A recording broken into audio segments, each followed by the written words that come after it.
I'm trying But to anyway, think. Yeah. LBJ was I told you this story last time after we stopped, but the two stories I also read and saw in his library. One was that a Mexican woman who lived in his home district in Texas, her husband died. He was killed in World War II, killed in action, and his coffin was sent back to her hometown, and nobody would bury it because he's Mexican. None of the undertakers, none of the cemeteries would take his body because they're only white people.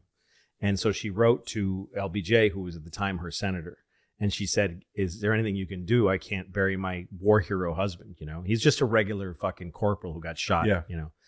And so they have this letter, and then you see his reply. He says, "I'm really sorry to inform you that I can't force those people to do something they don't want to do, and I know it's not enough, but all I can do is bury your husband in Arlington Cemetery with full honors." So that guy's in Arlington. So that's the kind of guy, cool. and that's a quiet story of his.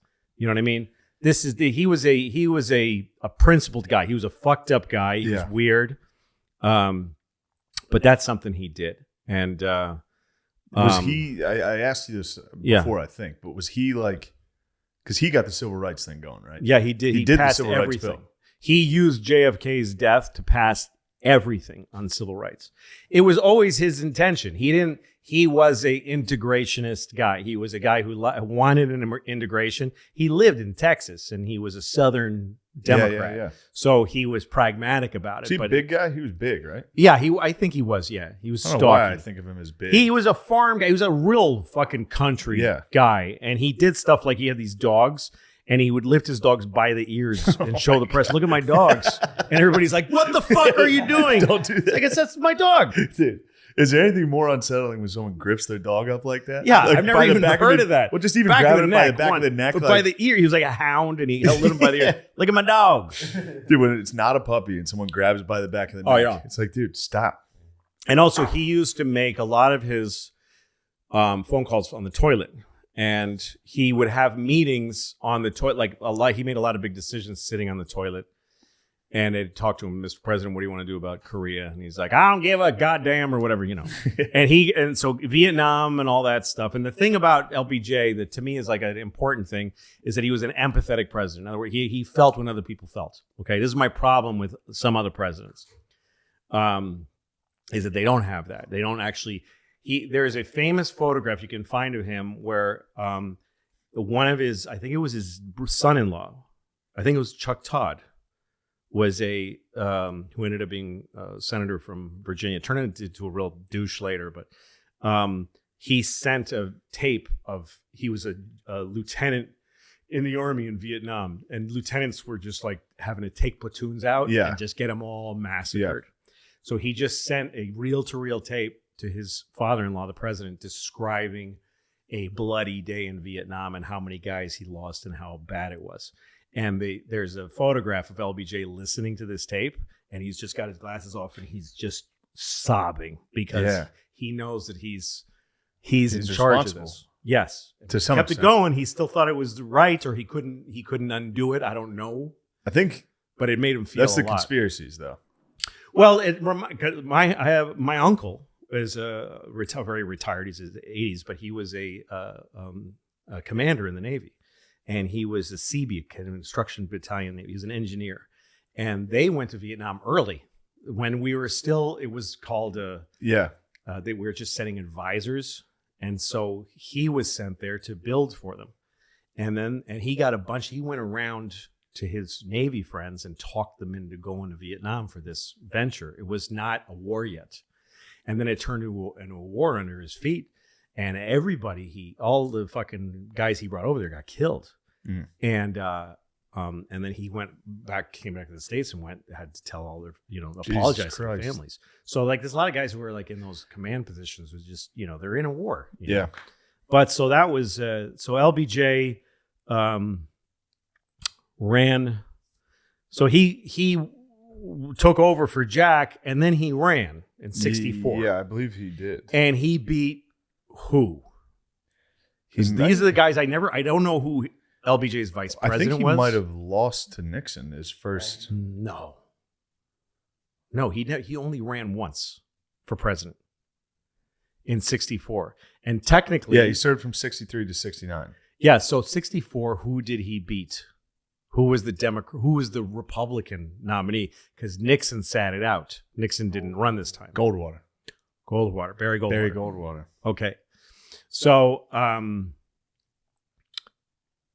but then when it got to be 68, this is another. He did tough things, LBJ. Like he took it on the chin. I mean, Vietnam and civil rights are two of the biggest. I mean, it's huge conflicts. Yeah. And then he did something that no president has. I don't think. I mean, some presidents maybe have done, but the way he did it was very dramatic. Which was that in 68, he just knew he didn't have the confidence of the people anymore. He knew that he had to face, it was a very Nixonian moment. He had to face that he had lost the confidence of the people and that he wasn't popular anymore and everything was fucked. And so he made this speech where he said, I will not seek nor will I accept my party's nomination for a second term as president. Like he declared, I'm not running a second time. That's fucking rare. Yeah. That's rare. Most guys just do it because you're supposed to. When I worked at Conan's show early, I was a writer for Conan the first 2 years. We did one bit that I loved. It was my favorite bit we ever did. It was just new inventions. It was just weird inventions. So one of them, and it was one that I wrote, it was a machine that it's a big belt that you wear, and then there's a probe in your ass. And when you fart, so you're not embarrassed by the smell, by the sound. Yeah. Instead of your fart, you hear that speech. So we had a guy like there and he farts and you hear, I will not seek nor shall I accept. Anyway, so LBJ didn't run again, and in 68, and then that's when everything fell apart. Bobby ran and was running away with the nomination. Yeah. And then he got shot in California. Yeah. Replaced by McGovern, who nobody liked. And Nixon ran against McGovern. How close to the election did Bobby get shot? It's a good question. It was California primary. He was there he'd been winning everything. Yeah. Oh, so it was in the primaries. It was in the primaries. Yeah. And what was the name of the guy who shot him? It was like something Sirhan. Yes, and there's a picture, a famous picture of him laying there, and there was so if you look at the picture, there's a guy holding him. You see that guy holding his head? Yeah. He's a busboy. A just Mexican busboy working in a hotel. And it was in the kitchen. Like he had just made a speech. And he was coming through. Just to back up for a second with Bobby. Because Bobby was an incredible guy. Bobby had a fluid mind of a crackling brain. Like he was like, John was, moved slow and made careful moves. And Bobby was passionate, When my mother, when I first got an iPhone, first time I'd ever held that thing, I took it to my mother's house, and my mother was a computer programmer, but this item was like, she's like, it's a phone. And I go, name any image or moment, recorded moment. That's what she went with? What's that? And that's the one she went with? Just no, let me finish. I said, name any recorded moment in history. Yeah. And she said, when Martin Luther King was killed, Bobby Kennedy was about to have give a speech at a rally of all black people. It was a black audience, like in some city. And he got the news. And he had to tell the audience that MLK had been assassinated. And he, off the cuff, said some things about it and gave a speech, which was just very moving. And I just went, fucking RFK, MLK. Yeah. And played it for her. And she was like, wow. What is happening?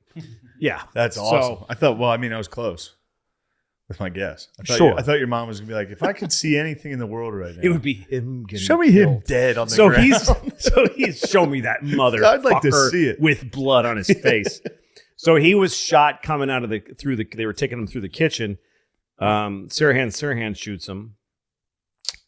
And this busboy is the one who catches him. It just was in a melee of people. So a guy who had nothing to do with anything just like senor. So he's got Kennedy's head in his lap, and he looks down at him, and he never spoke about it. Like he wouldn't. Press used to ask him. He just refused to talk about it because he felt the moment was very personal. But he finally, I think the guy might be dead, but I saw an interview with him where he said what happened, which is that Bobby said he just asked him, "Do you have a rosary?" He knew he would because he's fucking Mexican. He said, "Do you have a rosary?" And he did. And they gave him a rosary, and he basically took his last rites. Holy shit. He gave Bobby a shot at a Catholic little death. Damn. Sirhan went to prison. I think he's still alive. I think he's still in prison.